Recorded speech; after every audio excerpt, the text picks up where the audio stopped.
£8,000 is deposited into HSTSBC, an investor, in the ratio 2 to 3. After 2 years, what is the ratio of savings in each account? So let's figure out how much was deposited into each different provider. So if it's the ratio 2 to 3, that's a total of 5 shares. And we want £8,000 split into 5. So we'll divide by 5, which means that one share is £1,600. If we have in the ratio 2 to 3,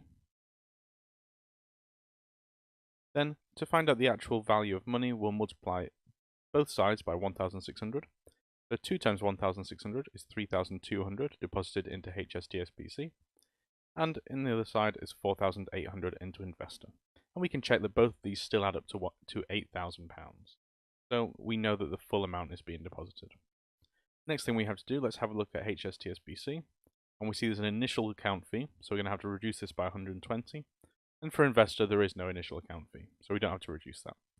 So we'll alter this into 3,200 take away 120, which is 3,080, 4,800. Next thing we need to do is apply the interest rates over both years. They're both fixed, so it's the same interest rate each time.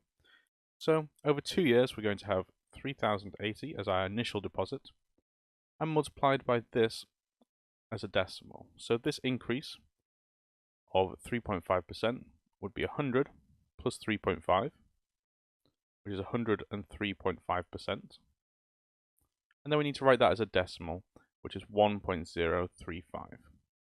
So if we multiply by 1.035, once for the first year and twice for 2 years, which is the same as squaring the multiplier. If it were 3 years, we would cube the multiplier. And similarly, on the other side, 4,800 is the initial deposit. The interest rate is slightly lower here, so we'll multiply by 1.013. And we'll do that twice for 2 years as well.